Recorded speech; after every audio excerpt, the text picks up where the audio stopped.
అధ్యక్షుడు ఆంధ్రప్రదేశ్ స్వచ్ఛంద సంఘం వ్యవస్థాపకులు శ్రీ చప్పా ప్రకాష్ గారు, ప్రపంచ తెలుగు రచయితల సంఘం ప్రధాన కార్యదర్శి డాక్టర్ జి పంచన్ గారు, సుప్రసిద్ధ విమర్శకులు, కవి, ప్రసంగ ప్రజ్ఞానికి డాక్టర్ ఉమా సాంబశివరావు గారు, ఈనాటి వృత్తి భర్త శ్రీ షణ్ముఖం గారు,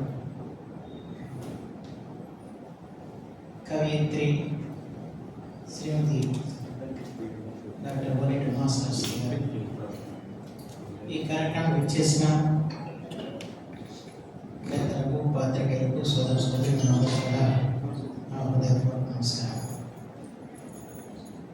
డాక్టర్ వరెడ్డి మాస్టర్ గారు రచించిన ఖండకావ్యం జీవన సౌరభాన్ని ఈరోజు ఆవిష్కరించే అవకాశం కలగడం చాలా ఆనందదాయకంగా ఉంది. శ్రీమతి ఉమాసరస్వతి గారు మా నియోజకవర్గం పుట్టిగడ్డలో వారు ఉపాధ్యాయులుగా పనిచేస్తారు. అక్కడ హై స్కూల్లో ఉపాధ్యాయునిగా అనేక ప్రశంసలు పొందారు, అవార్డులు పొందారు. ఆ రకంగా ఆ రంగంలో ఆమె తనకు తానే స్ట్రాటజీ కనిపించుకున్నారు. ఆమె సహజంగా కవయిత్రి, పద్య రచయిత్రి, ఆడితో పరిశోధకురాలు కూడా. ఈవిత నాకు ఇటీవల పరిచయం అంటే యాదగడ్డ అనే ఒక గ్రామంలో ఒక పోతరాజు శిలాఫలకం మీద గ్రామీ శాసనం ఉంది. అది నాకు తెలిసిన తర్వాత నేను కూడా ఒకసారి చూస్తానికి వెళ్ళాను. దాని మీద అలాగే మన వీళ్ళతో శాసన పరిశోధకులతో మాట్లాడి ఆ శాసనం ఏముందని తెలియజేయడంలో చాలా ప్రముఖమైన పాత్ర నిర్వహించింది ఉమా సాంబశివరావు గారు. ఆ సందర్భంలో నాకు అంతకు పరిచయం. అంతకుముందు పరిచయం అంటే పాఠాలు చెప్పడం, చదువు చెప్పడం వ్యక్తం, కానీ పిల్లల్ని సాహితీ ప్రియులుగా చేయడం, వారు కూడా కవిత్వం చెప్పే విధంగా వాళ్ళని తీర్చిదిద్దాలని చెప్పిన ఆసక్తి వాళ్ళు మనం చాలా తప్పకుండా. ఉమా సంస్థలు అలాగా ఎక్కడ మామూలు కానీ పుట్టిగడ్డ నుంచి ఇక్కడ ప్రపంచ తెలుగు మహాసభలు జరుగుతుంటే ఇక్కడ పిల్లలకేదో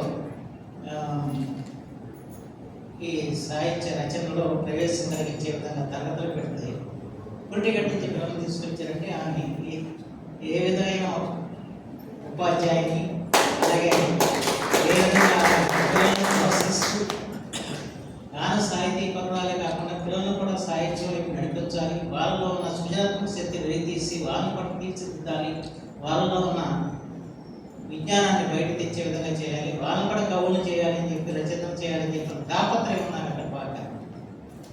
ఇది అందరిలోనూ ఉండదు. అలా అందరూ ఉంటుంటే మాత్రం వారి తెలుగు భాషకి మనం పరిరక్షించండి అని చెప్పి మనం ఏదైతే చాటాల్సిన అవసరం లేదని చెప్పి మాత్రం మనం చేస్తాం.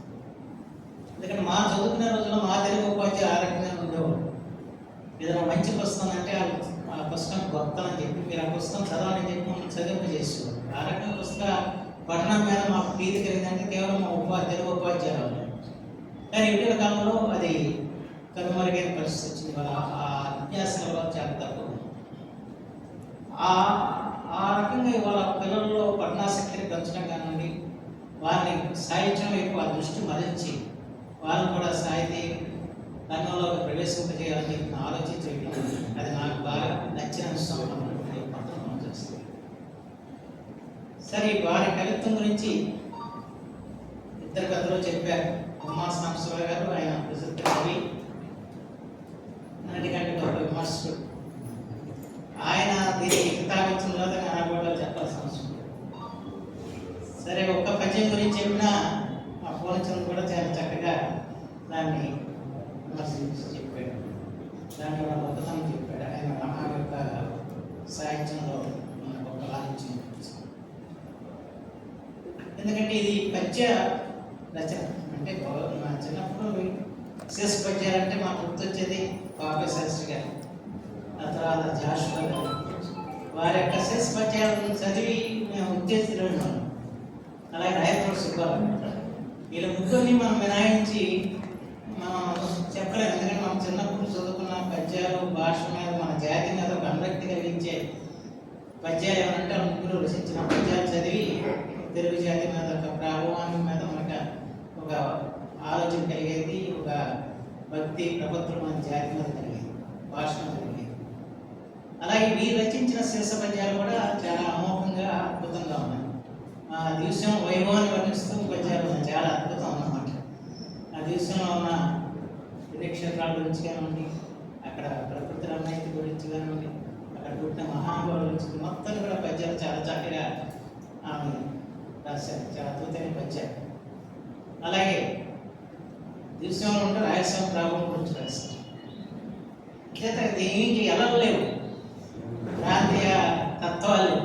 ఎక్కడ మంచి అంటే ఆ మంచిని చూపాలని చెప్పిన ఒక ఆలోచన చేసిన రచన. దాంతోపాటు తెలుగు అంటే ఆమెకు అపారమైన తెలుగు మీద తిరుపతిలో తెలుగు మహాసభ దాని మీద వచ్చారు ఉన్నాయి చాలా. అలాగే తెలుగు పరిమళ గురించి, తెలుగు భాష గురించి చాలా చక్కటి పద్యాలు. తెలుగు భాష మీద మనకు ఎంత మమకారం ఉందో, తెలుగు భాషను మనం ఇంకా మృత భాష కాకుండా చేయాలని చెప్పిన తపనలో ఈ పద్యాలు చదివితే మనందరం కూడా అర్థమవుతుంది. ఆ రకంగా అనేక పద్యాలు ప్రకాశం గారు లాంటి మహిళల గురించి వారి యొక్క ఘనకీర్తిని చాటే విధంగా పద్యాలు.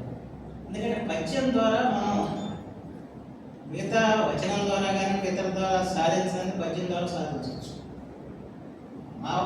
మా తరంలో మేము చదువుకునేప్పుడంటే ముందు పద్యాలని వల్లి వేయించడంతోనే మా విద్య ప్రారంభమయ్యేది. వేమ పద్యాలు, సొంతి పద్యాలు, శతకాలు ఇవన్నీ కూడా వల్లి వేయించేవారు.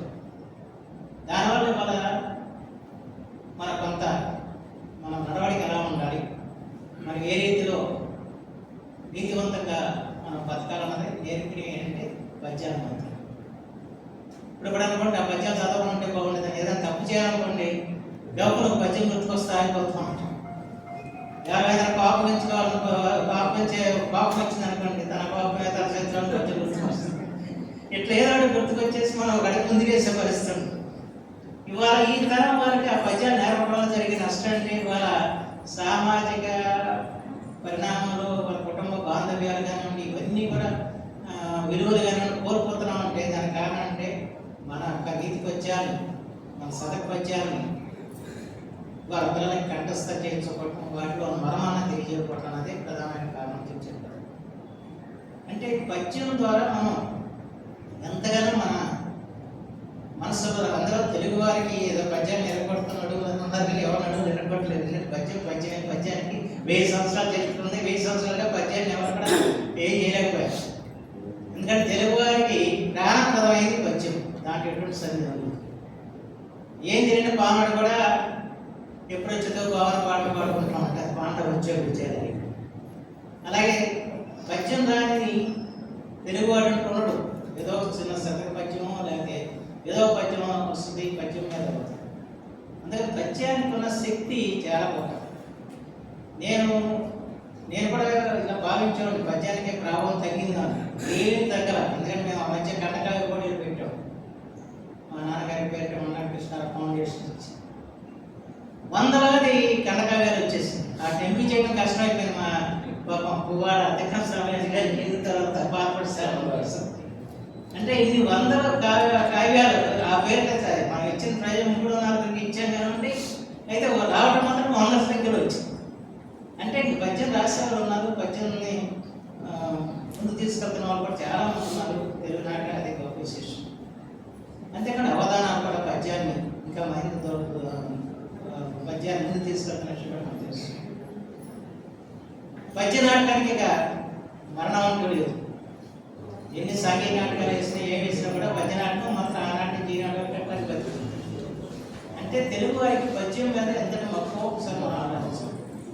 ఆ పద్యం అనేది తెలుగు జాతికి అది ఒక ప్రాణ ప్రతిష్ఠ చేసిందని చెప్పి మాత్రం మనం చెప్పగలదు. అలాంటి పద్యాన్ని ఇవాళ చక్కగా శ్రమికంగా అద్భుతంగా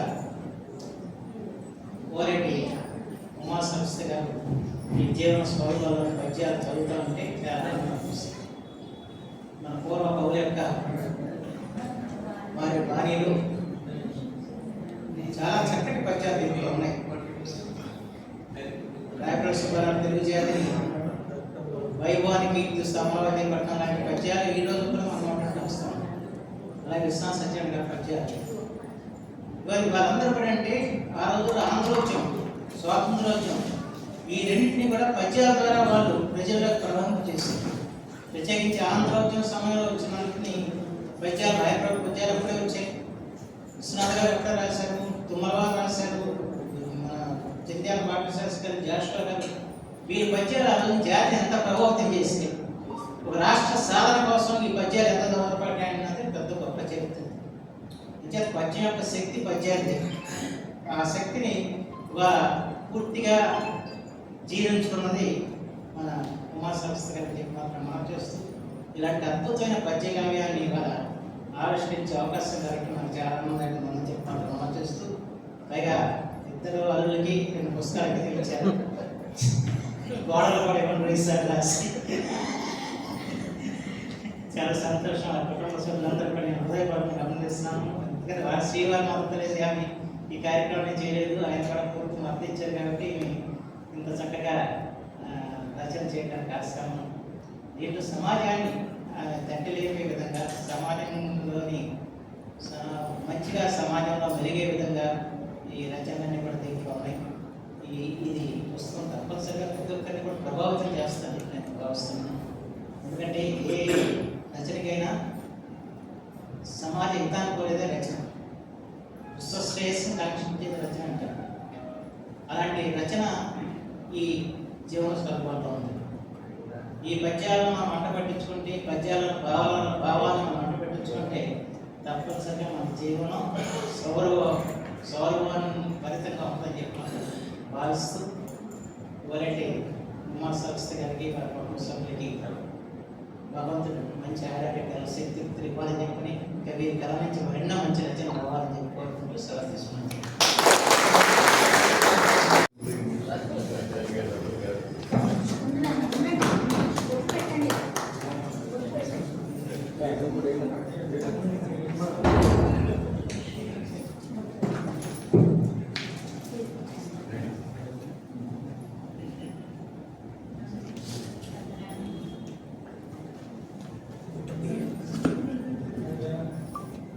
కథ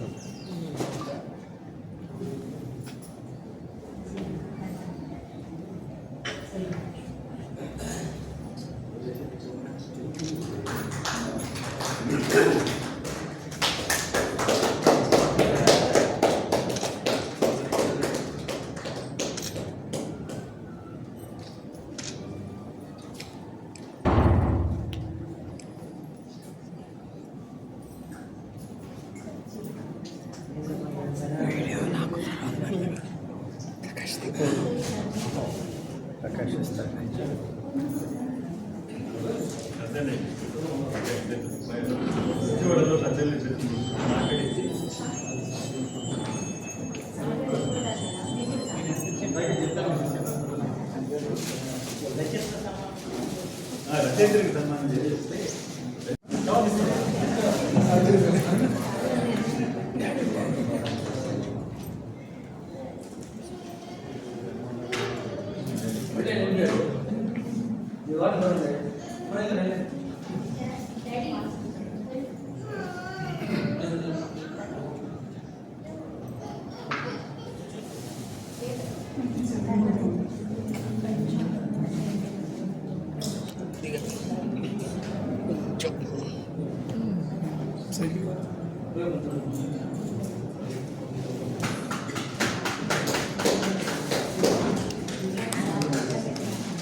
మేడం గారు మీరు కూడా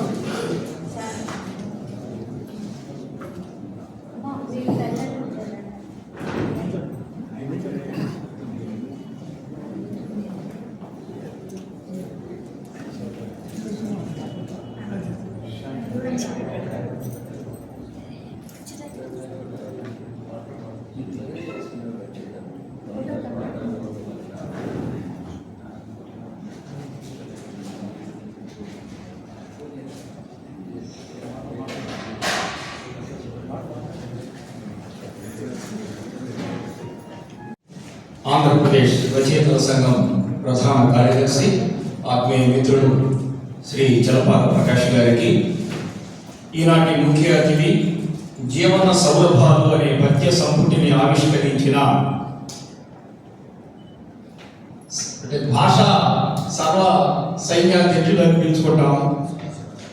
ఇందాక 2 రాష్ట్రాల్లో చెప్పుకున్నారు చాపా ప్రకాష్ గారు. 2 రాష్ట్రాల్లో కాదు, ప్రపంచంలో ఎక్కడ ఉన్న ఏ తెలుగు వారికైనా సరే ఆత్మీయులుగా ఉండేటువంటి వారు డాక్టర్ మండలి బుద్ధప్రసాద్ గారు.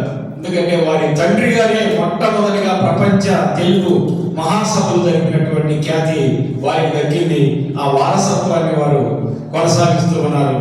వారికి అలాగే ఆత్మీయ మిత్రుడు 150 గ్రంథాలకు పైగా రచించినటువంటి విఖ్యాత వైద్యులే కాకుండా విశ్లేషకులు, అంతేకాకుండా వస్తున్నటువంటి నూతన సాంకేతిక పరిజ్ఞానాన్ని ఒడిసి పట్టి ఉపయోగించుకుంటున్నటువంటి డాక్టర్ జివి భోజన్ గారికి ఈనాడు జీవన సౌరభాలు అనే పద్య సంపుటిని రచించి లోకానికి పరిచయం చేస్తున్న ప్రముఖ కవయిత్రి డాక్టర్ ఓలేటి ఉమా సరస్వతి గారికి, ఈ గ్రంథాన్ని స్వీకరించిన వారి అల్లుడు షణ్ముఖం గారికి, సభలో ఆశీనులైన పెద్దలు అక్కినేని భవానీ ప్రసాద్ గారు, అలాగే మాకు ఆత్మీయ మిత్రుడు విశ్రాంత ఐఓబి అధికారులు తిలక్ గారు, సాంబశివరావు గారు, ఇంకా ఆత్మీయులందరికీ నమస్సుమాంజలి సమర్పిస్తూ జీవన సౌలభాల్లోనే పద్య సంపుటి ఇందాక ప్రకాష్ గారు చెప్పారు. సాధారణంగా కవితా సంపుటులు బాగానే వస్తున్నాయి కానీ, అంటే వచన కవితా సంపుటాలు వస్తున్నాయి కానీ పద్య కవితా సంపుటాలు చాలా పరిమితంగా వస్తున్నాయి. అందులోనూ స్త్రీలు రాసేటువంటి పద్య కవితా సంపుటాలు చాలా అరుదుగా ఉన్నాయి. ఈ కవిత్వాన్ని రాసేటువంటి వాళ్ళలో, ముఖ్యంగా పద్య కవిత్వాన్ని రాసేటువంటి వారిలో స్త్రీలు చాలా పరిమిత సంఖ్యలో ఉన్నారు. అలాంటి సందర్భంలో మరి తల్లిదండ్రుల వారసత్వాన్ని, ఇప్పుడు ఇందాక మేడం గారు చెప్పినట్టుగా వాళ్ళ అల్లుడి ఏ రకంగా అయితే పద్యాలు చెప్పించుకున్నారు, అలాగే మేడం గారికి వారి తండ్రి గారు ఈ సాహిత్య సంబంధమైనటువంటి ఆ పరిమాణాలని అందజేశారు. అంతేకాకుండా ఆమెకు సరస్వతి అనే పేరు పెట్టడం కూడా, ఎందుకో లక్ష్మీ సరస్వతి అని పెట్టలేదు ఇక్కడ. లక్ష్మికి సరస్వతి అంటే మరి పడదు, అత్తా పడాలని పడదు కాబట్టి పేరు కూడా చాలా బాగా కుదిరింది. ఉమా సరస్వతి అంటే పార్వతీదేవి సరస్వతి ఉన్నారు ఆమెలో, అందువలన ఆ పేరు కూడా చాలా చక్కగా కుదిరింది. ఆ పేరుని వారు సార్థకం చేసుకుంటున్నారు. పితామహుడిగా మేము చెప్పుకునేటువంటి రావి రంగారావు గారి రచన మీద ఎంపీ చేశారు. ఆమె పిహెచ్డి మరి రావురి భరద్వాజి గారి వాకుడు రావడమే చేశారంటే ఎంత పరిణతమైనటువంటి ప్రజ్ఞ ఉంటే అది సాధ్యమవుతుంది. అంటే జ్ఞానపీఠ పురస్కారంలో ప్రధానమైన పాత్ర వహించిన గ్రంథం అది. అలాంటి గ్రంథం మీద వారు పిహెచ్డి చేశారు. ఇక ఈ పుస్తకంలో 59 కవితలు ఉన్నాయి. మరి 59 సంఖ్య ఏమో, మరి వయసు ఏమో 59 అంతేనా? ఓకే, ఎక్స్పెక్టేషన్ మాత్రం చాలా చక్కగా ఉంది. ఎందుకంటే సాధారణంగా స్త్రీలు ఈ గనక డేట్ ఆఫ్ బర్త్ వేసుకోరు. మేడం గారు కూడా ఆ పని చేశారు. కానీ పరోక్షంగా నేను నా ఊహించిన ప్రకారంగా అయితే ఆమె 59 సంవత్సరాలు ఉండి ఉంటాయంటే 59 అక్కడ ఆ ఖండికల సంఖ్యని ఇచ్చి ఉంటారని అనుకున్నాను. ఏదేమైనా ఒక ఇప్పుడు ఈ సభా సందర్భంలో ఒక మంచి సన్నివేశం మనకు జరిగింది. ఆమె రాసిన వచన కవితా సంపుటిని పెద్దలుడికి, మరి ఈ పద్య కవితా సంపుటిని రెండవ మరి చిన్నలుడికి ఇవ్వటం అనేది సాధారణంగా అంటే లోకల్లో అంటే లౌకికంగా అల్లుడైన వాడే సాహిత్యపరంగా కూడా అల్లుడు కావడం అనేది చాలా సంతోషంగా ఉన్నది. కన్న కూతురిని కావ్య కన్యకని ఇద్దరిని కూడా అల్లుడికి అర్పించడం అనేది అంటే ఆ కావ్య కన్యకలు కూడా చాలా సుఖంగా ఉంటారు అనే ఉద్దేశంతో అలా చేశారు. కొన్ని సందర్భాలు అంటే విచిత్రంగా ఉంటాయి. నేను నా సిద్ధాంత గ్రంథాన్ని మా గురువు గారు మామగారు అయిన ఆచార్య స్కందమ్మ గారికి అంకితం చేస్తే ఆయన నాకు నేనేమో మరి అల్లుడిని ఆయనకి, కానీ మామయ్య అల్లుడు అయ్యాడు అని చెప్పేసి మా శరణ నరసింహస్వామి గారిని లయలా కాలేజీలో తెలుగు హెడ్ డిపార్ట్మెంట్ గా చేశారు. ఆయన అంటే అల్లుడి మామయ్య కదా అని చెప్పేశారు. అలా చేశారంటే గంధపు గారు నా పుస్తకాన్ని తీసుకుంటూ ఈ సిద్ధాంత గ్రంథ దౌహిత్రిని స్వీకరిస్తున్నాను అన్నారు. దౌహిత్రి అంటే దుహిత యొక్క కుమార్తె, అంటే కూతురు. మరి నాకు ఆయన కూతురు ఇచ్చారు కాబట్టి ఆ దౌహిత్రిని, అంతేగాని కావ్య కన్యని నేను స్వీకరిస్తున్నాను అని చెప్పి అలాంటి ఆ సన్నివేశం నాకు గుర్తొచ్చింది. నేను మామూలుగా ఈ పుస్తకానికి సంబంధించి అల్లుడయ్యే కదా అత్తకు కలిగిన ఆధారం కూడా నేను రాసుకున్నాను ఇక్కడ. కానీ ఇప్పుడు దానికి బహువచనం చేస్తున్నాను. అల్లుడయ్యే కదా అత్తకు కలిగిన ఆధారం కూడా అని చెప్పి ఆ భావాన్ని కొంచెం మారుస్తూ ఉన్నాను. ఇక జీవన సౌరభాలు అనే ఈ పద్య కవితా సంపుటిలో అనేకమైనటువంటి అంశాలు, అంటే ఒక కవి దృష్టి కావేరి కవిత కనర్హం అంటాడు శ్రీశ్రీ. ఈ రోజున మరి శ్రీశ్రీ వర్ధంతి కూడా, అంతేకాకుండా నాన్నల దినోత్సవంగా మనం పరిగణిస్తూ ఉన్నటువంటి సన్నివేశం. మేడం గారు తన ఈ కవితా సంపుటాన్ని వాణి స్థుతితో ప్రారంభించారు. అంటే ఇప్పుడెప్పుడో రాసేసిన ఉండవచ్చు, కానీ వాటిని ఒక పుస్తకంగా వెలువరించేటువంటి సందర్భంలో మరి ఆ వాణి స్థుతితో ప్రారంభించినటువంటి శీర్ష మాలిక మళ్ళారు. అయితే ఈ పద్య సంపుటిని గమనించినప్పుడు ఆమె ఎక్కువగా త్యాగగీతులు, శీర్ష పద్యాలు రాశారు. సరే, ఒక ఖండం, ఒక ఉత్పలం మాత్రమే ఉన్నాయి దీనిలో. అంటే వారికి ఏ ఛందస్సు సౌలభ్యంగా ఉంటే ఆ ఛందస్సులో, అంటే ఛందస్సులో రాయాలి అనే నిర్బంధం కూడా లేదు. కవిత్వం మన ఇష్టం వచ్చినటువంటి ప్రక్రియలో రాసుకోవచ్చు, కానీ ఇష్టం వచ్చిన ప్రక్రియలో ఎవరైనా రాయవచ్చు. కానీ పద్యంలో రాయాలంటే అందరూ రాయలేరు. పద్యం అనేటువంటిది కొంతమందికి మాత్రమే అది అలవడుతుంది. ఆ అలవడినటువంటి ఆ ప్రత్యేకమైన శక్తి ఉమా సరస్వతి గారికి ఉండటం నిజంగా అభినందనీయమైనటువంటి అంశం. బ్రహ్మపురవాసి వారిజ బహునిరాణి తెలుపులోని మలుపు తెలుపు దిక్కువగుచు నరుల నాల్కలపై వర్తించు శిరులగచు మంగళమిడు అక్షరమై మనుమవాణి అని చెప్పి వాణి స్థితితో ఆమె ప్రారంభించారు. అయితే ఈ రోజున మరి నాన్నల దినోత్సవం కాబట్టి ఈ కవితా సంపుటిలో ఉన్నటువంటి నాన్న కవిత ఆమె ఎలా రాశారో దీన్ని తెలియజేస్తున్నాను. చాలా పద్యాలు ఉన్నాయి దీనిలో. కన్న తల్లి ఎట్లు తనను గారవించు, చదువు సంధ్యలు నేర్పించి చక్కబెంచి, పెళ్లి జరిపించి పంపెడు పెద్ద వేలుపు. ఎంత గొప్ప మాట! అంటే తండ్రిని మనం మాతృదేవోభావ పితృదేవోభావ అని చెప్పేసి అంటాం కదా. ఆమె పెళ్లి జరిపించి పంపెడు పెద్ద వేలుపు, పెద్ద దైవం.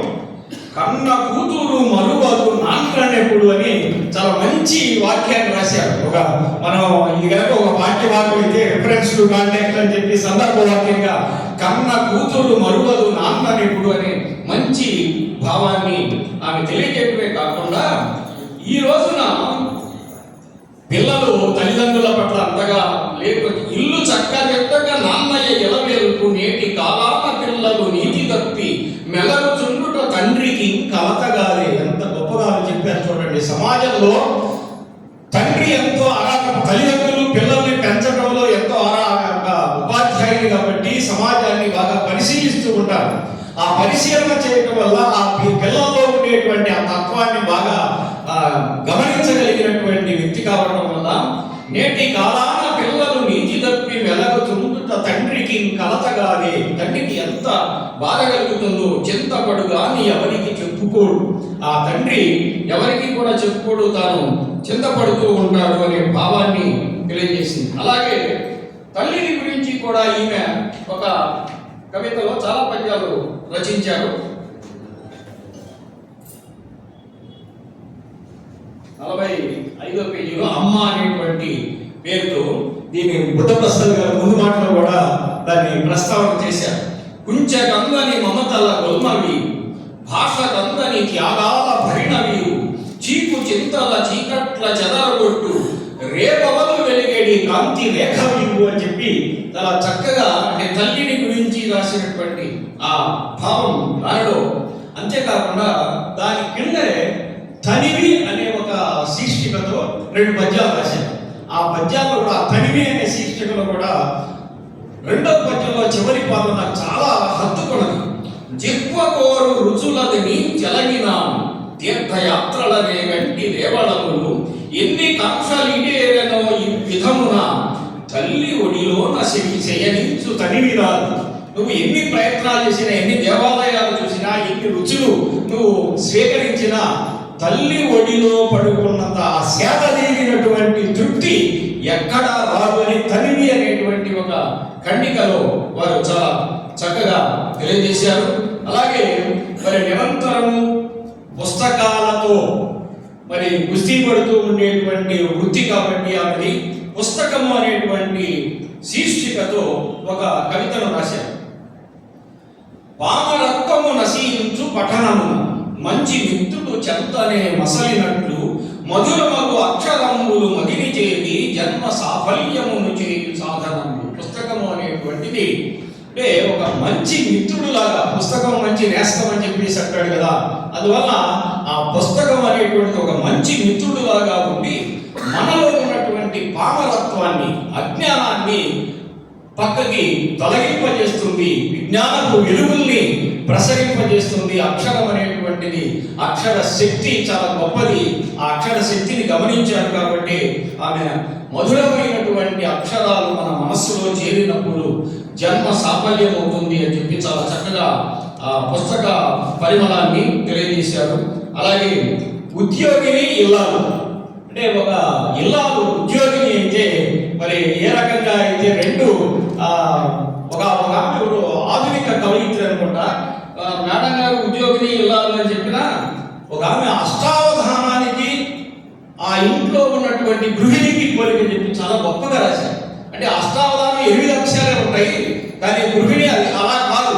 అంటే వాళ్ళకంటే అందరికంటే ముందు లేవాలి, భర్త కాపీ తయారు చేయాలి, పిల్లలకి టిఫిన్ తయారు చేయాలి, వాళ్ళ బాక్సులు పెట్టాలి, ఇవన్నీ కూడా అష్టావధానం కంటే ఎక్కువ అని చెప్పి ఒక ఆమె రాశారు. అలాగే మేడం గారు అంటే తల్లి ఉద్యోగి ఏ రకంగా తన విపాత్ర అభినయాన్ని పరిగణింపజేస్తుందో చాలా చక్కగా తెలియజేశారు. జగతి సూర్యోదయం అయిన చెయ్యది కదు ఎప్పుడో లేచి సోకై ఇల్లు వదలు ఇంటి పనులన్నీ పదిశేయు బంటు పోలే వేల జీతాల మూయును విభునినోడు.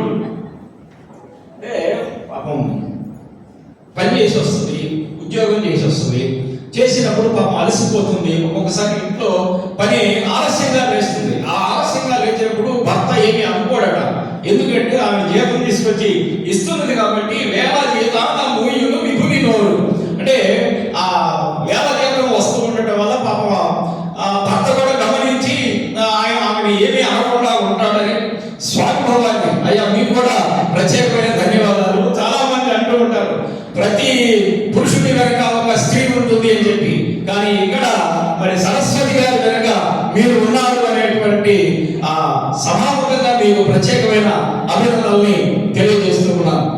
అలాగే మేడం గారు ఆయా సందర్భాలలో సన్నివేశానికి అనుగుణంగా కవిత్వాలని రాయటం అనేది ఒక కవికి ఒక అలవాటు.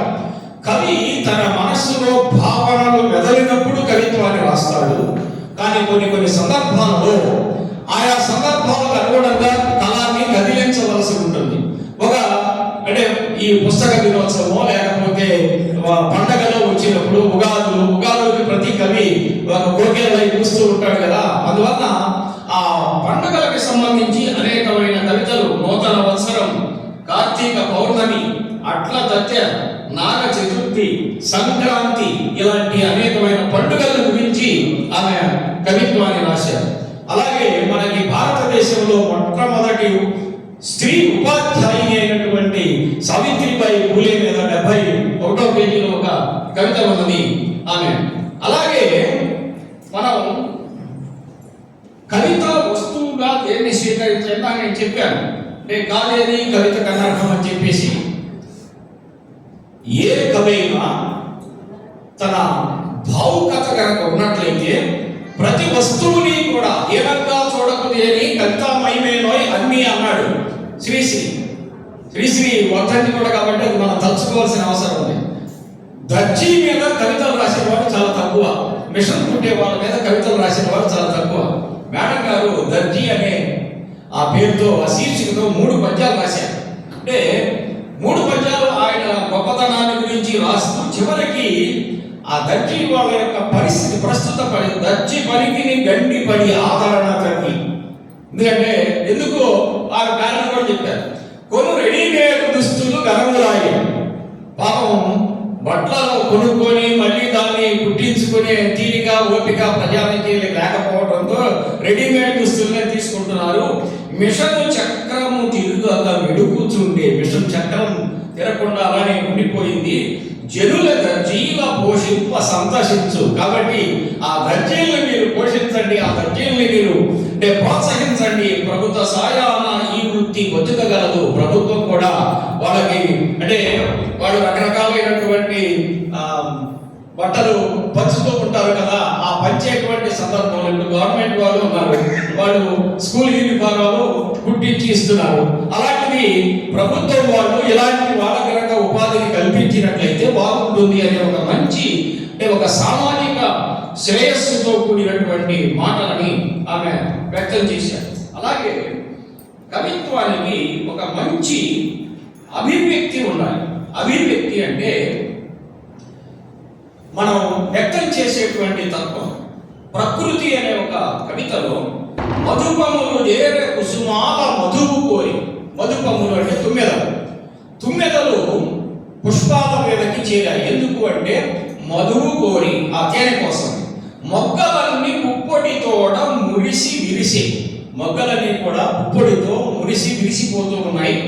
చిగురు వేసే అలల సడి సెడుగులోన. ఈ అలల సడి అనే మాటని చిగురు వేయడం అనేది ఒక కొత్త అభివ్యక్తి. అలల సడి అని చెప్పి ఒక రకమైనటువంటి మంచి భావాన్ని అక్కడ వ్యక్తం చేశారు. అలాగే తెలుగు పరిమళాన్ని గురించి కొన్ని కవితలు ఉన్నాయి. అలాగే ఏ కవి అయినా సరే మరి సూర్యుడు చంద్రుడిని వర్ణించకుండా ఉండడు.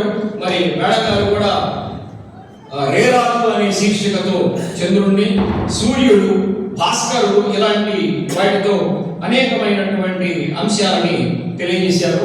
ఒక స్త్రీ అయి ఉండి ఆమె కేవలం స్త్రీ పక్షపాతిగా కాకుండా పురుషుల కోణంలో కూడా ఆలోచించారు. అతివలకు అతి స్వేచ్ఛ తగదు అని ఆమె చెప్పారు. అతి స్వేచ్ఛ వలన అనర్థాలు వస్తాయనేటువంటి పేరుతో 37 పేజీలో ఒక కవిత ఉన్నది.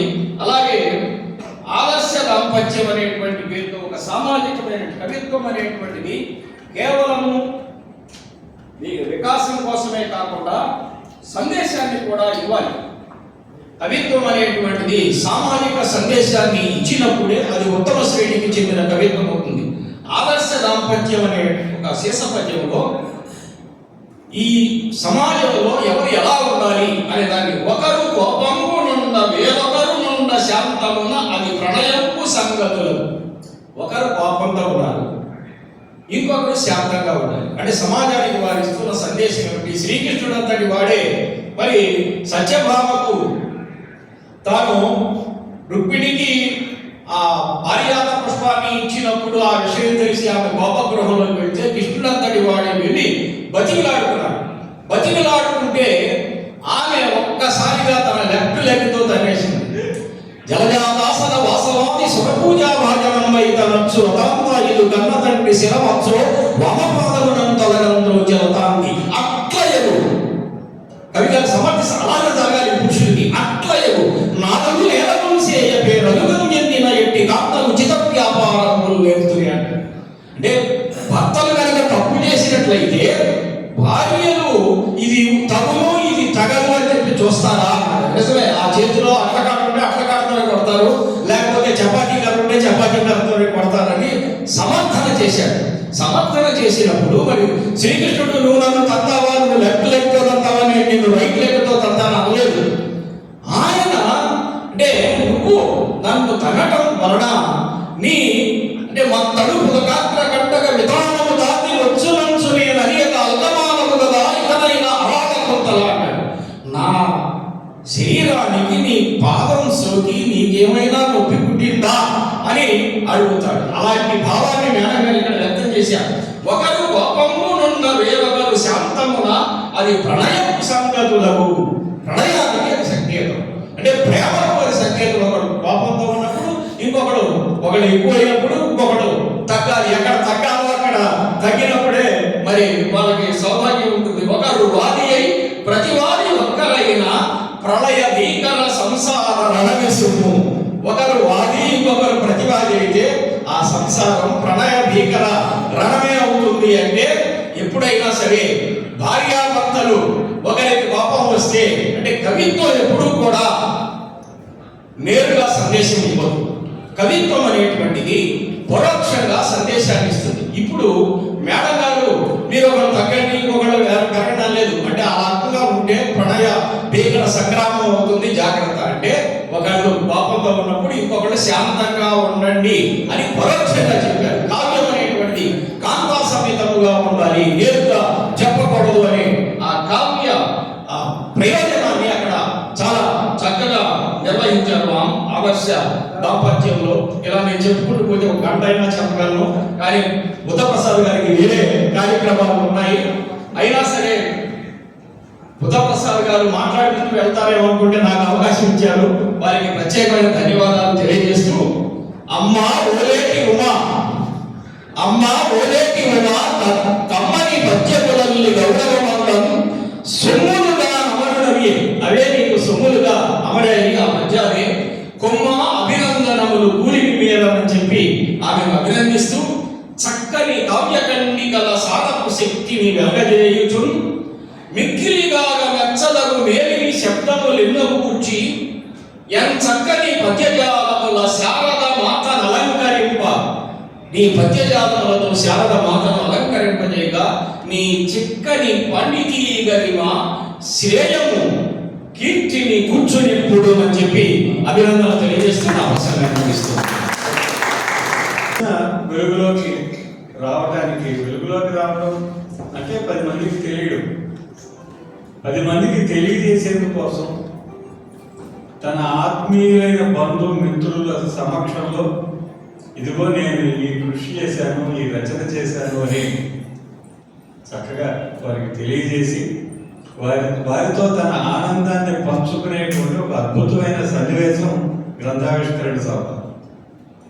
గ్రంథావిష్కరణ సభ అనగా గ్రంథ విమర్శ, ఇందులో తప్పులు చర్చించుట ఇవి కాదు. గ్రంథావిష్కరణ సభ అనేది ఒక ఆత్మీయమైనటువంటి ఒక సన్నివేశం. ఈరోజు ఉమా సరస్వతి గారు వారు చాలా కాలంగా వారితో మాకు పరిచయం. మాకు కృష్ణా జిల్లా చిత్ర సంఘం అంత పూర్వం స్పందన సాహితీ సమాఖ్య వీటితో మచిలీపట్నంలో వారితో మాకు ఉన్నటువంటి అనుబంధం చిరకాలమైంది. రావిరంగారావు గారి నిజంగా శిక్షణతో ఆవిడ పద్యం మీద బాగా మంచి అద్భుతమైనటువంటి ఒక పట్టు సంపాదించడం. ఇప్పుడు ఈ వేదిక మీద ఒక పద్యకవి బొమ్మ సంస్కరరావు గారు పద్యాల మీద అనేక వ్యాసాలు రాసిన వ్యక్తిగా నేను ఇద్దరు దీని గురించి ఈ పుస్తకం గురించి మాట్లాడారు. వ్యాసానికి పద్యానికి ఒక తేడా ఉంది. ఇప్పుడు మరుగున పడిన పదాలను వెలుగులోకి తేవడం అనేటువంటి కృషి చాలా ఉమ్మరంగా చేస్తున్నాం కదా. ఈ మరుగున పడిన పదాలను ప్రయోగించడానికి కవిత్వంలోనూ పద్య కవిత్వంలోనూ ఉన్నంత అవకాశం వ్యాస రచనలో ఉండదు. సో ఆ పదాలన్నీ కూడా పద్య రచనలోనూ వచన కవిత్వంలో కానివ్వండి, పద్య కవిత్వంలో కానివ్వండి, కొత్త పదాలు ప్రయోగించడానికి, మరుగున పడిన పదాలను, తెలుగు పదాలను వెలుగులోకి తీసుకురావడానికి పద్య కవిత్వానికి ఉన్నంత సౌలభ్యం ఇంకొక రచనా ప్రక్రియకి ఉండకపోవచ్చు. ఇంకొక అంశం ఏంటంటే కొత్త పదాలను వెలుగులోకి తెచ్చేందుకు మహిళలకు ఉన్నంత సౌలభ్యం కూడా పురుషుల కంటే చాలా ఎక్కువ సౌలభ్యం ఉంటుంది. స్త్రీ రచనలు అంటే కవయిత్రుల రచనల్లో ఉన్నటువంటి ఆర్ద్రత ప్రత్యేకమైంది. మేము తెలుగు పసిడి అనే పుస్తకం మొదట పుస్తకం 2006లో మేము తీసుకొచ్చినప్పుడు రాహుల్ భరద్వాజ్ గారిని తెలుగు కవిత్వంలో ఆర్ద్రత అనే అంశం మీద వ్యాసం రాయమనే కోరాం. ఆర్ద్రత అంటే ఏమిటో భరద్వాజ్ గారి రచనలు సాక్ష్యం. మనం శంకరాభరణం సినిమాలో అంతా అర్థమైంది, కానీ ఆర్ద్రత అంటే ఏమిటో అర్థం కాలేదంట. అది అది అంత అర్థమయ్యేలాగా కూడా ఆ సినిమాలో చెప్పలేదు. ఆ ఆర్ద్రత అనేది పాఠకుడు స్వయంగా అనుభవించి గ్రహించవలసినటువంటి విషయం. అది నాకు మా సరస్వతి గారి రచనలో చాలా చక్కగా కనిపిస్తూ ఉంటుంది. ఎక్కువ విషయాలు కాదు, ఒక్క పాయింట్ నేను దీంట్లో స్పందించవలసిన ఒక అంశం ఉంది. మొదటి కవితల్లోనే వాణి స్తుతితో ప్రారంభించారు. ఈవిడ మామూలుగా అయితే కావ్యాలన్నీ కూడా శ్రీతో ప్రారంభిస్తారు, వారు వాణి స్తుతితో ప్రారంభించారు కాబట్టి శ్రీతో ప్రారంభించినట్టే లెక్క. ఇందులో బ్రహ్మపురవాసి భార్య భౌని రాణి తెలుపులోని మలుపు తెలుపు దిక్కు వగుచు అని ఒక పదం వాడారు. ఈ తెలుపులోని మలుపు తెలపడం ఏమిటి? నేనైతే ఫోన్ చేసి అడుగుతా, అసలు మీరు ఏమనుకుంటున్నారు, దీని అర్థం ఏమిటి అని అడగాలని చెప్పిన నాకు అనిపించింది. అడగటం కన్నా నాకు ఏమనిపించింది అనేది చెప్పడం వల్ల చాలా ఎక్కువ ఉపయోగం ఉంటుంది అని చెప్పినని నేను అనుకున్నాను. ఈ తెలుపు చాలా విశేషమైనటువంటి పదం. మూల ద్రావిడ భాషలో తెల్ అనేటువంటి ఒక ధాతువుకి 2 అర్థాలు ఉన్నాయి. ఒకటి తెలుపు అంటే వైట్, కలర్ ఇన్ వైట్. రెండవది తెలుపు అంటే టు టెల్, తెలియజేయడం అనేటువంటిది. మూడవది తెల్లనే ధాతువుకి 3వ అర్థము చాలా ముఖ్యమైనది ఏమిటంటే తెలుగు. తెలియజెప్పేది, స్వచ్ఛమైనది, తీయనైనది, నిర్మలమైనటువంటిది అయినటువంటి భాష తెలుగు. తెలుగు ఏ మూల ధాతువులోంచి వచ్చిందో తెలుగు కూడా ఆ మూల ధాతువులోంచే వచ్చింది. కాబట్టి వాణి స్తుతి చేస్తూ సరస్వతీదేవిని ప్రార్థిస్తూ తెలుగులోని మర్మాన్ని చాటి చెప్పమని ఆవిడ కోరడం అనేటువంటిది ఇందులో నాకు చాలా అద్భుతమైన అంశంగా కనిపించింది. అంటే మనం కవి ఎంత రాసే వ్యాసం అయిపోతుంది, మన పాట కూడా దాన్ని గ్రహించగలగాలన్నమాట. ఇంకొక అంశం ఏంటంటే తెలుపు దిక్కు అంటే ఉత్తర దిక్కు. నాకు తెలిసి ఉత్తర దిక్కు తెలుపు అంటే ఒక మాటలో చెప్పాలంటే శ్వేత శూన్యం, వెలుగుల నిశ్శబ్ద స్వరం, రంగులన్నింటినీ చుట్టి ఒరిగినట్టు. అసలు తెలుపు ఏ రంగు అంటే అన్ని రంగులు కలిసింది తెలుపు. రంగులన్నింటినీ చుట్టి ఒదిగిన రహస్యరహితమైన నిశ్చల తత్వం, శాంతికి రూపం, సత్యానికి నీడ, మౌనానికి వీణ, దేహం మీద జ్ఞాన మేఘం పండి తెలుపు తుది పరిమళాలను పొందుతుంది. హిమశిఖరాల హృదయ దిక్కు తెలుపు, తమస్సును చీల్చి తపస్సులో తేజోబిందువై నిలిచేటువంటిది తెలుపు. లోకం లోపల కలిగే లోతైన సందేశం తెలుపు. ఆ తెలుపులోని మర్మాన్ని తెలియజెప్పమని చెప్పినని ఆవిడ వాణిని కోరడం అనేటువంటిది ఈ పుస్తకంలో నాకు చాలా అద్భుతమైనటువంటి ఒక ప్రయోగంగా నాకు కనిపించింది. ఇదే నేను అనేది, కవిత్వంలో ఇంత లోతైనటువంటి భావాలను చెప్పుకోవడానికి ఎంతో అవకాశం ఉంది. అది ఆ లోతైనటువంటి భావాలను చెప్పగలిగేటువంటి ఆ పాండితీ గరిమ, మనం చెప్పుకునేటువంటిది ఆ గొప్ప తత్వం, ఆ ఆలోచన సరణి అనేటువంటిది రచయిత్రికి కనుక ఉన్నప్పుడు మహిళల కవయిత్రుల పద్య కవిత్వంలో ఒక ప్రత్యేకమైనటువంటి వరవడి, ఒక ప్రత్యేకమైనటువంటి ధోరణి అందంగా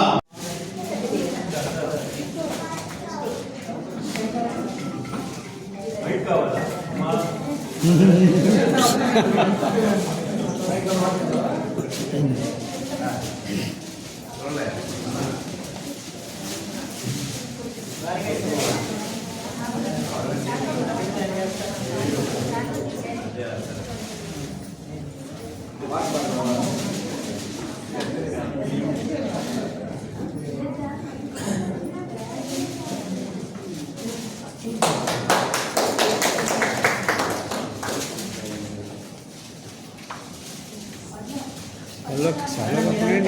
సాల్వ కప్పే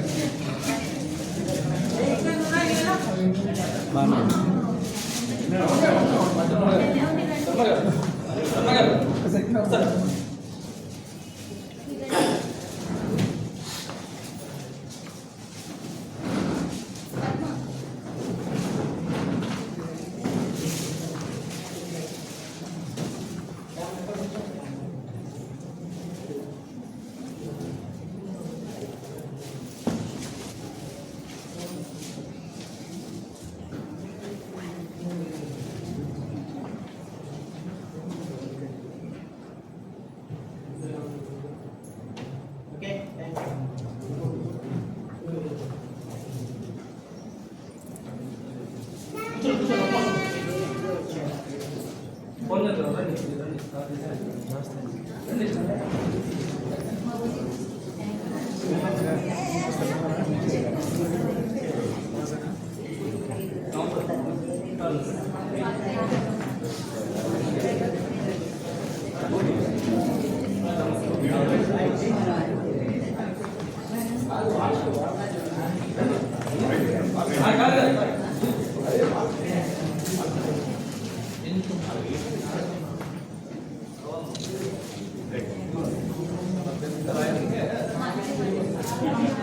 థ్యాంక్ ప్రకాష్ గారు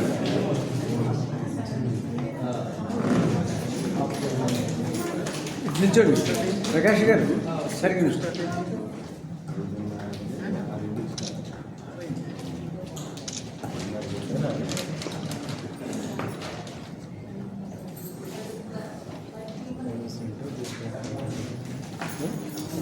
కుమోదు రామలక్ష్మణరావు గారు కూడా సత్కరిస్తున్నారు.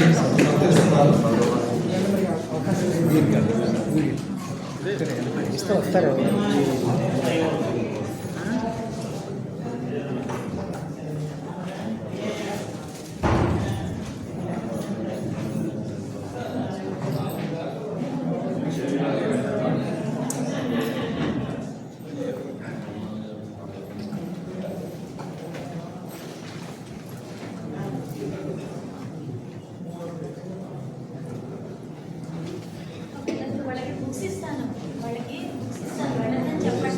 రచయిత్రి కోరుకుంటూ ఈ సందర్భంగా వారిని మనస వాచ కర్మణ అభినందిస్తున్నారు.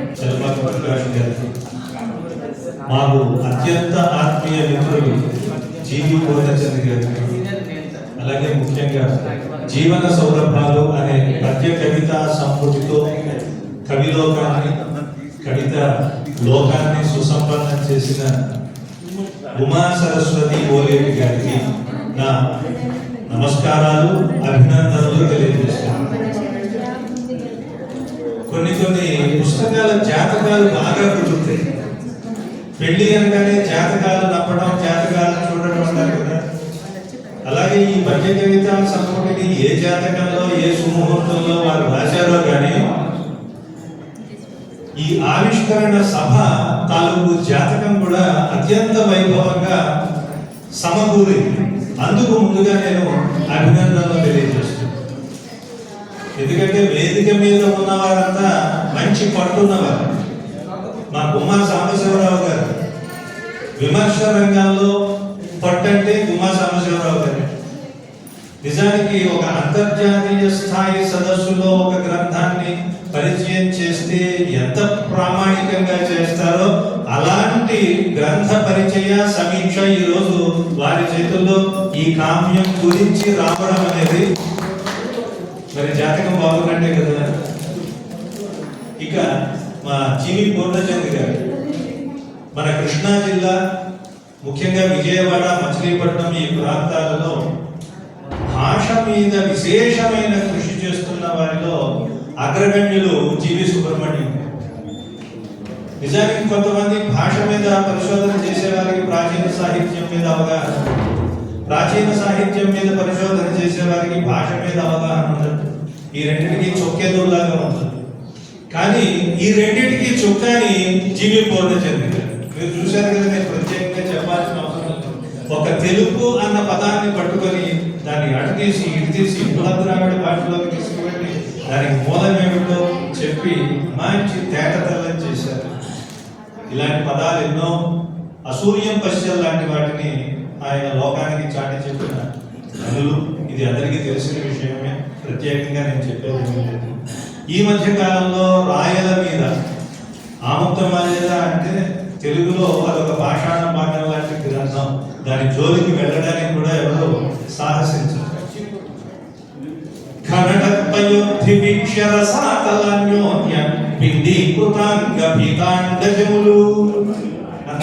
ఏదో తిరుగుతున్నారంటే అనుకుంటారు, ఒక ముక్క అర్థం కాదు. ఇలాంటి పాషాణ పాఠం లాంటి పద్యాలను అర్థం చేసుకోవడమే కాకుండా రాయల కాలం నాటి అనేకమైన రహస్యాలు ఈ మధ్య సోషల్ మీడియాలో ఆయన అందరికీ అందిస్తున్నారు.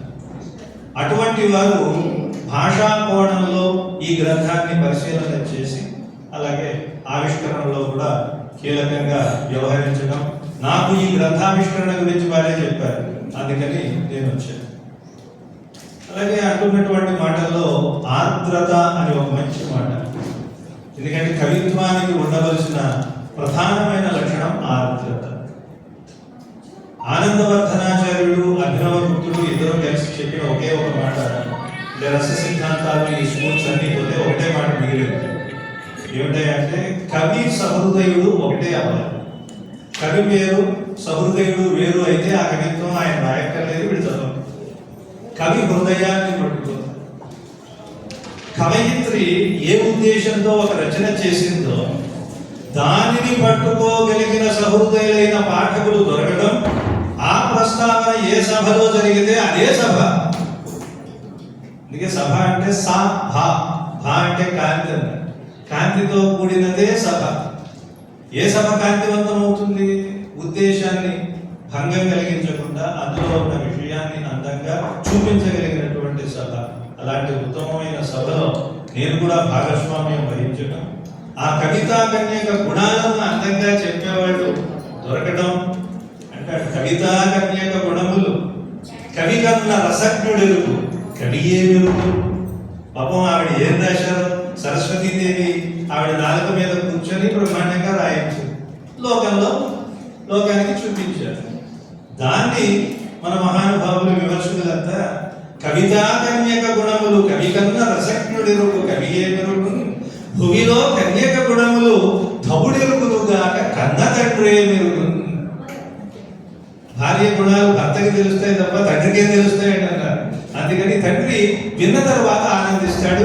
అలా ఆనందించే స్థితిలో కవిత్రిని ఈ రోజు నేను చూస్తున్నాను. చక్కగా ఆ ఆనందం పరికాలాలు ఉండాలని, ఇలాంటి మరిన్ని గ్రంథాలని ఆవిడ వెలువరించాలని నేను ఆకాంక్షిస్తూ మళ్ళీ ఇంకొకసారి అభినందన తెలియజేస్తున్నాను.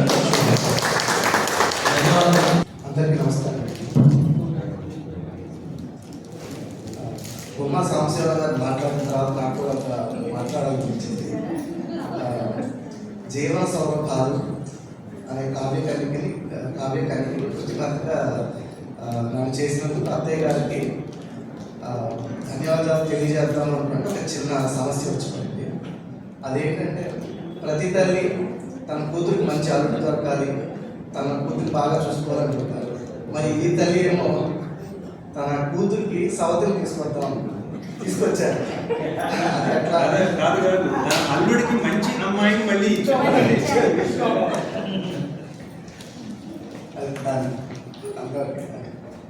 సాహిత్యం మీద ఆసక్తి ఉంది కానీ దాని గురించి మాట్లాడే శక్తి నాకు లేదు.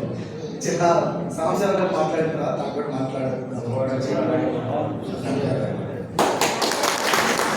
స్పందన తెలియజేవలసిందిగా ఆహ్వానిస్తున్నాను.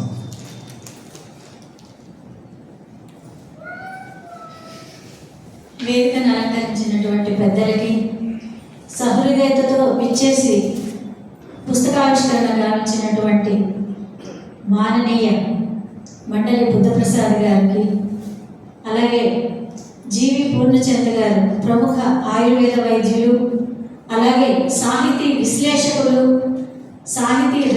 సాహిత్యంలో ఎన్నో రచనలు చేసినటువంటి జీవి పూర్ణచంద్ర గారికి, అలాగే గుమ్మా సాంబశివరావు గారు ఎక్కడ సాహిత్య విశ్లేషణ, ఏ కావ్యం కానీ ఏదైనా విశ్లేషణ చేయాలంటే ఫస్ట్ గుమ్మా సాంబశివరావు గారే చేయాలి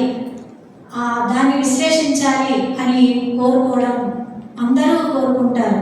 అటువంటి గుమ్మా సాంబశివరావు గారికి అసలు పేర్లు చూడగానే చాలామంది అమ్మో ఇంత పెద్దలు ఉన్నారు, ఆ కావ్యం ఎంత బాగుంటుందో అని ఫస్ట్ వీరి మూలంగానే ఎక్కువ మంది నాకు ఆశీస్సులు తెలియజేయడం, వాళ్ళ యొక్క సంతోషాన్ని తెలియజేయడం జరిగింది వారికి. అలాగే చెరపాక ప్రకాష్ గారు ఇలా విజయవాడలో చేయాలి అనగానే, సాహిత్య కార్యక్రమం ఏర్పాటు చేయాలి అనగానే నాకేం తెలియదు సార్, మీరు తప్పనిసరిగా ఏర్పాట్లు చూడండి సార్ అని చెప్పి వారికి అప్పగించడం జరిగింది. వారు ఎంతో సహృదయతతో అంగీకరించి ఈ కార్యక్రమానికి ఏర్పాట్లు చేశారు. అలాగే ఇది కృష్ణా జిల్లా రచయితల సంఘం యొక్క సౌజన్యంతో ఏర్పాటు చేయడం జరిగింది. అంగీకరించినందుకు వారి యొక్క పెద్ద మనస్సుకు నేను శిరస్సు వంచి ప్రణామాలు అర్పిస్తున్నాను. అలాగే వేదిక ముందున్నటువంటి పెద్దలు, ప్రసంగులు, బంధువులు, మిత్రులు, మాస్టర్లు, నా మీద అభిమానంతో వచ్చినటువంటి వారందరికీ పేరు పేరున నమస్కారాలు తెలియజేసుకుంటున్నాను. అయితే ఇందాకే చెప్పాను, ఒక రచన చేసినప్పుడు అది అంకితం ఇచ్చామనుకోండి, వారు దాన్ని బాధ్యత స్వీకరిస్తారని గట్టిగా నమ్మేదాన్ని వాళ్ళలో నేను ఒకదాన్ని. మొదట రావిరామగారావు గారి పద్య కవితలు ఒక పరిశీలన అనే ఒక గ్రంథాన్ని ఒక పుస్తకంగా తీసుకొచ్చాను. అది ఎంఫిల్ పరిశోధన. అది పుస్తకంగా తీసుకొచ్చినప్పుడు నేను మా 5వ అన్నయ్య, అంటే మేము 9 మంది, అందులో నాకు బాగా సహాయంగా ఉండేది నా పైన 2 సంవత్సరాలు మాత్రమే పెద్ద 5వ అన్నయ్యకు అంకితం ఇవ్వడం జరిగింది. ఆ అన్నయ్య ఇంటెలిజెన్స్లో పెద్ద పోస్టులోనే ఉన్నారు. అయినా ఆయన ఏంటంటే నా వెన్నంటే ఉండి, నేను చిన్నప్పుడే ఇంటర్లోనే వివాహం అయింది నాకు. అప్పటి నుంచి నా తల్లి తండ్రి లేని నాకు మిగతా వాళ్ళందరికంటే ఆ అన్నయ్య నా పుట్టికి కానీ వచ్చి నాకు నాన్నలాగా అమ్మలాగా చేసేవాడు. వాళ్ళ రుణం తీర్చుకోవడానికి నేను ముందు మా అన్నయ్యకి అంకితం ఇవ్వడం జరిగింది. అలాగే మా పెద్దమ్మాయిని సంతోషంగా ఉంచి సహృదయత స్వీకరించి చక్కగా ఉన్నటువంటి మా సీతారాం గారు గాయకులండి, చూడండి ఎలా ఉంటారో చూసారా. సీతారాం గారు మంచి గాయకులు, క్రికెట్ మంచి వాళ్ళ బీపీసీఎల్ తరఫున ఆడతారు. అటువంటి సహృదయుడైనటువంటి మా అల్లుడు గారికి 2వ పుస్తకం ఇవ్వడం జరిగింది. వారి తల్లిగారు కూడా పండితురాలేనండి, ఎర్రగొండపాలెంలో తెలుగు పండితుగా చేసి రిటైర్ అయ్యారు. ఇటువంటి సంస్కర్త అయినటువంటి మంచి హృదయుడైనటువంటి అల్లుడు గారికి పుస్తకం ఇవ్వడం జరిగింది. తర్వాత పుస్తకం కూడా మా షణ్ముఖం గారికి, తెలుగు అంటే అభిమానం ఉన్నటువంటి షణ్ముఖం గారికి ఇవ్వడం జరిగింది. తర్వాత ఇంకొక 5 పుస్తకాలు తీసుకొని ఆదరించాను. అవి కూడా మా వియ్యపురాళ్ళకి, వీళ్ళందరూ తెలుగు పండితులండి. పెద్ద విపురాలు తెలుగు పండితుడు, 2వ విపురాలు తెలుగు పండితుడు, మా అబ్బాయి మామగా కూడా తెలుగు పండితుడు. వీళ్ళకి నేను నెక్స్ట్ పుస్తకాలు అంకితం ఇద్దామనుకుంటున్నాను. ఎందుకంటే వాళ్ళు దాన్ని బాధ్యతగా తీసుకెళ్తారు సమాజంలోకి, చుట్టుపక్కల వాళ్ళకి అని నమ్మేదాన్ని. కాబట్టి ఆ విధంగా చేయాలనుకున్నాను. ఇంకా మీరు ఎంతో సఫలత వచ్చి ఇచ్చేసి ఈ కార్యక్రమాన్ని జయప్రదం చేసినందుకు మీ అందరికీ పేరు పేరున నేను ధన్యవాదాలు తెలియజేసుకుంటున్నాను. ఈ పద్యానికి ముందు మాట రాసినటువంటి ఎంతో గొప్ప మనస్సుతో మండలి బుద్ధప్రసాద్ గారు, తర్వాత విహారీ గారు, అమ్మ నేను రాస్తాను అని చెప్పి ఆయన విహారీ గారు రాశారండి. విహారీ గారికి, అలాగే పులుసు వెంకటేశ్వర్లు గారు తగరం వలసలో ఉంటారు, వారికి నేను హృదయపూర్వక నమస్కారాలు తెలియజేసుకుంటున్నాను. అలాగే నేను పద్యాలు రాసేటప్పుడు ఎక్కువగా అడుగుతూ ఉంటాను, మన లక్ష్మణాచార్య గారు కానీ, లేకపోతే మా అబ్బాయి వాళ్ళ మా మామయ్య గారు దొంతాపత్తుని రామనాగేశ్వరరావు గారిని ఎక్కువగా పద్య రచనప్పుడు సలహాలు అడుగుతూ ఉంటాను. వారికి కూడా ఈ సభాముఖంగా నేను ధన్యవాదాలు తెలియజేసుకుంటున్నాను. ధన్యవాదాలండి. జీవి భోజన్ గారికి రచయిత పక్షాన తీసుకుంటాను.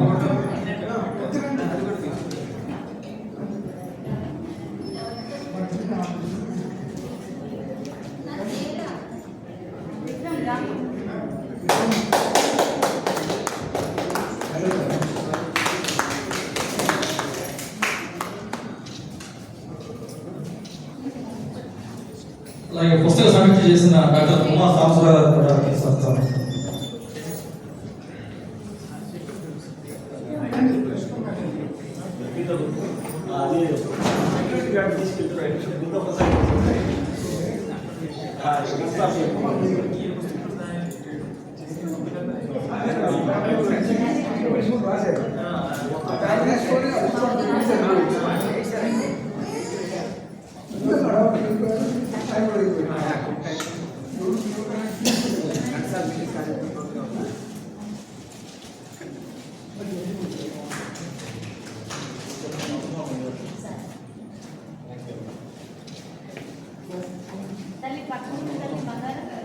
వందన సమర్పణ